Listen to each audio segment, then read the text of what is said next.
Hey pups, RB here. Thanksgiving.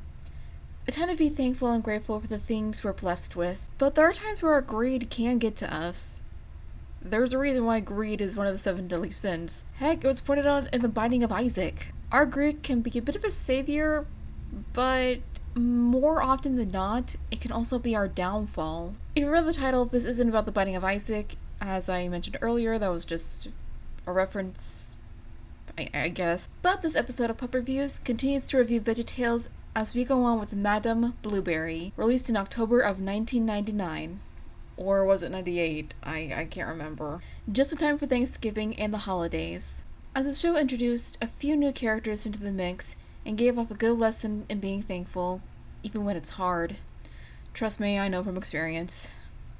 That aside, let's get right into the review. Skipping to the countertop, we see Bob. Just Bob. Please tell me Larry didn't sleep in or get his head caught in an oven mitt again either. Hi kids, I'm Bob the Tomato, and welcome to... Wait, what was that? I'm Bob the Tomato, and welcome to...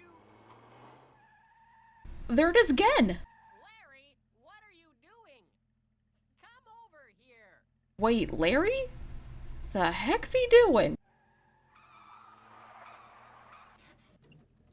Wow, what is this thing? It's my new Suzy action Jeep.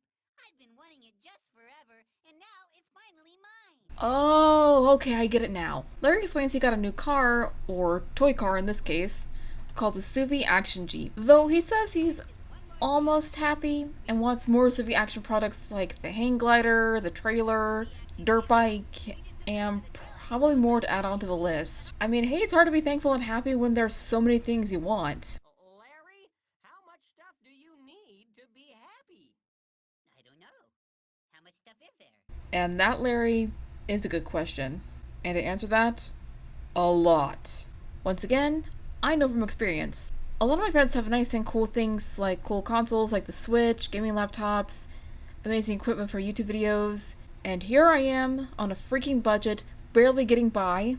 Thanks, Mom, for making me learning disabled and sharing your rich girl shopping lifestyle with me. Anyway, Boss just a story about being thankful, which in turn, Jean-Claude and Philippe P. have a story of their own. Madame Blueberry. Inspired by the classic story of Madame Bovary, similar to how the second episode had the Grapes of Wrath, but in Larry's version of the story, clever use of play on words with details, and pretty cool parodies as well. Anyone else get the feeling that Phil might get inspiration from Saturday Night Live? The story begins with Bob and Larry as the butlers of Madame, arriving at her house to help her with her chores. And Madame sings about being blue and unhappy, due to her greed over the stuff she has not being good enough for her. Like dull knives, tiny spoons, etc. All while admiring the things her neighbors and friends have, such as sauce makers, new wardrobes, and so much more. That's one of the many reasons why she's so blue. She wants things her neighbors, friends, and others have and isn't happy with what she's got. Even though Bob explains she has a lot to be thankful for, such as good friends, a roof over her head, plenty of food, and of course, Bob and Larry.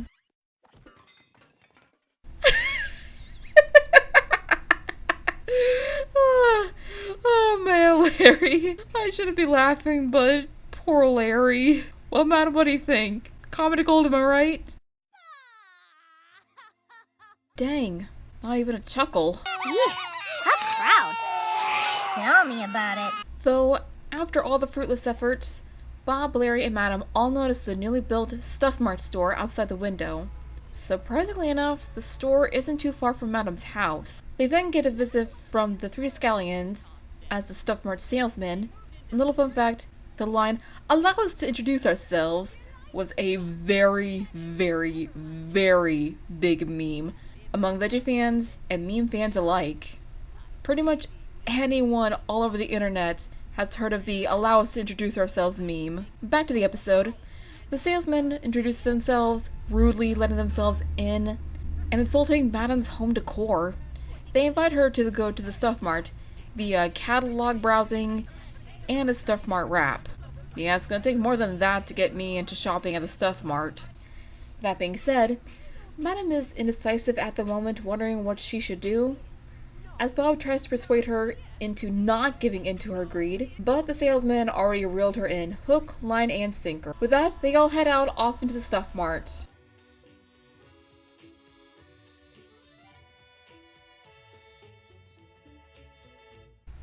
And then, for the break, we then have... And now it's time for Silly Songs with Larry. Oh.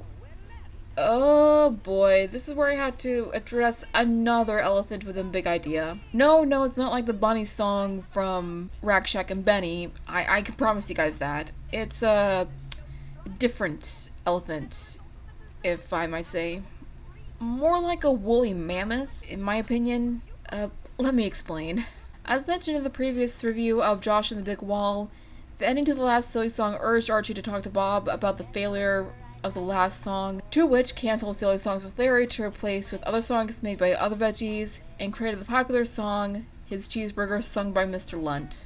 I'm gonna be honest here, the song kinda left a very strange and bad taste in my mouth, so yeah, safe to say I don't necessarily like this song, but I don't hate it either. It's kind of a grayscale area between me and the song.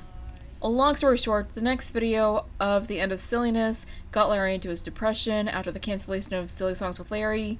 Archie showed up with a bunch of votes from Veggie fans, including one from Moose Lake, that was actually inspired by an IRL petition to bring back Silly Songs with Larry. This got Larry out of his depression, and that's pretty much the next episode after Madame Blueberry in a nutshell. Won't review this one, as said previously. Won't review sing-along episodes because those are separate genre, in my opinion, and are only for filler, again, in my opinion. So yeah, that's it.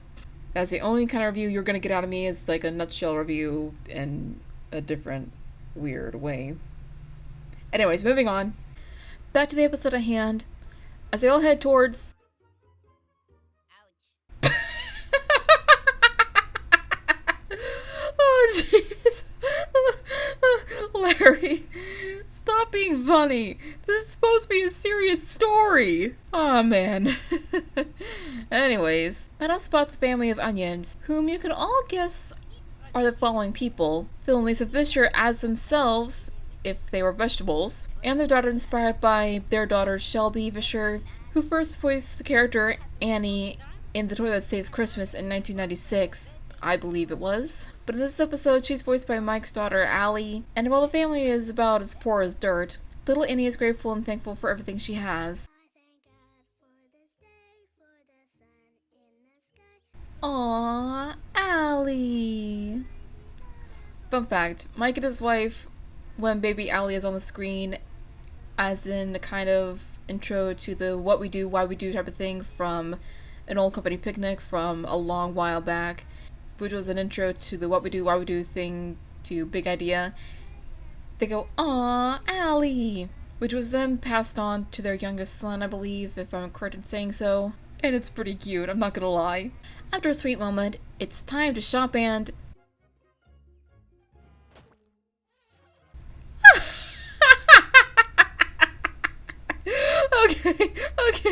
Okay, Larry. Enough is enough. You're killing me, man. Comedy hour aside, the Stuff Mart is filled to the brim with stuff. Literally. They don't call it the Stuff Mart for nothing, I see. And then it was time to shop. As Mana continues her shopping, everything gets delivered to her house, and Bob and I both think it's a bad idea, especially with how much she's buying. When Bob finally suggests they go home after stopping for a quick bite and, hey, Fib vs. Goliath! If this is VeggieTales' version of WWE or Smash Bros, my money's on the Fib. Not gonna lie. Trivia aside, Madame says she isn't leaving the store until she's got everything and until she's happy as well. That's when we see little Junior Asparagus out in the store with his dad. Though they're looking pretty poor too, like Annie and her family. Junior wants a train set, which seems really expensive, with his dad saying maybe it'd have to wait until Christmas or his birthday, so he supplements it for a ball, which Junior's happy with, and, well, cue Thankful Song reprise number 1. Thank you, Dad, for our day, for our trip to the mall, for the time. Reminds me of me and my dad a little bit. Back to the episode. Madam starts to think if these kids are happy, then why isn't she happy? As the salesmen want her to keep shopping and show her the next aisle that has toaster ovens, she starts saying, I don't need or want a toaster oven, but something called a happy heart. But unfortunately for the salesmen, they don't got him in the store. Which is when Madam has a hit of big realizations. That the kids only had happy hearts because they were thankful for what they had, instead of what they wished they wanted. Madam then claims she's no longer going to be greedy and continue the shopping, but instead be thankful for what she has. Good friends, a home, and plenty of food. Though the home part is about to be... well, let me explain. With how much stuff Madam bought, the house is so stuffed full of, well, stuff, that the tree got way too heavy and can't handle it. Bob and Madam grab a couple of carts while Larry...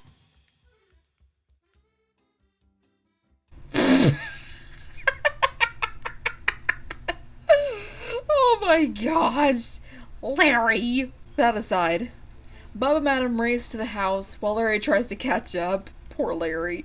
Thankfully the house seems to hold in the nick of time, and Bob and Madam were about to save the house and get rid of the stuff, but then... gravity. Am I right, people? Well, while the stuff is gone, the house is... never mind.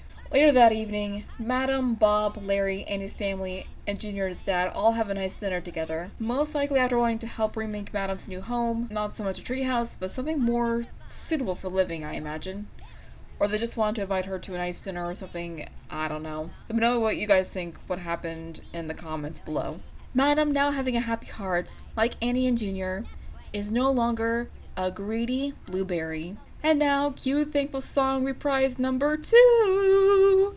That's why we say thanks every day. That's why we say thanks every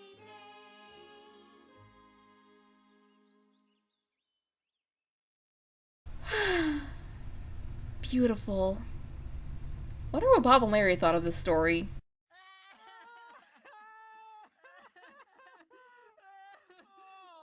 Oh. It wasn't that emotionally moving, guys. Was it? Maybe I'm just not as emotional as Bob and Larry are about this story. Anyway, mind getting to the recap and the verse, guys? Oh, come on! Jean-Claude? Philippe? If you please. Hit it, boys! And so what we learned applies to our lives today. God has a lot to say in his book. Thank you. That being said, skipping from the recap and on to the half verse of Proverbs 15:27a, he who is greedy for gain troubles his own house. Larry then says he doesn't need any more Suvi Action products and is happy with the Jeep. But hey, who knows? He might get some of the other products for his birthday or Christmas. With that, Bob addresses the kids and the audience to be thankful for what they have, even if it's hard, but it's all worth it in the end. As I keep saying before in this review, I know from experience, especially after rewatching and reviewing the episode.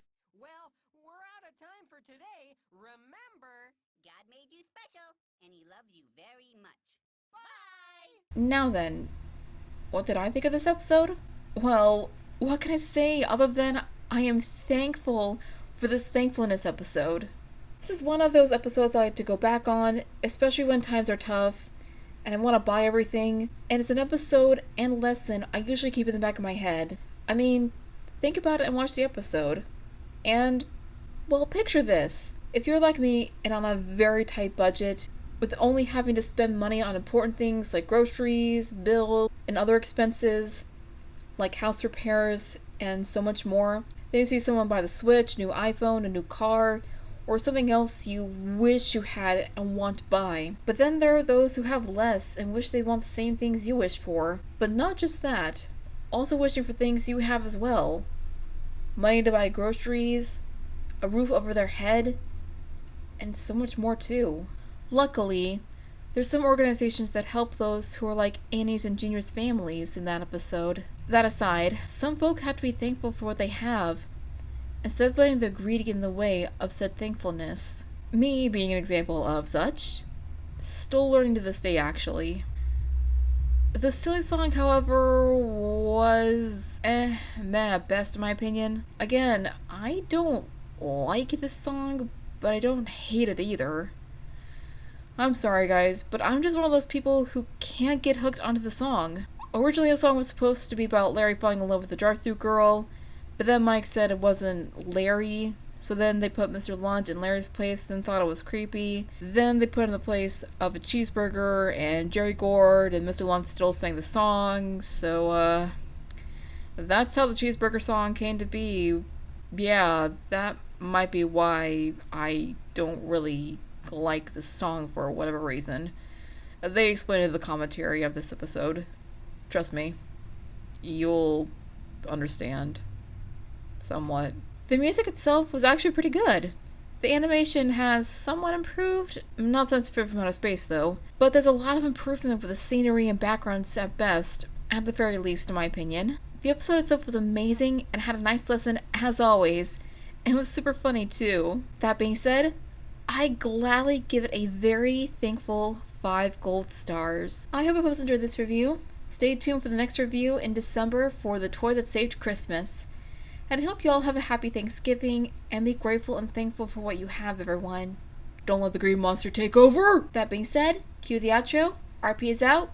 Peace! Allow us to introduce ourselves. We're neighbors. We moved in down the street. Some say we're the most delightful bunch of fellows you'll ever want to meet. And if you have a moment to spare, kind lady with beauty so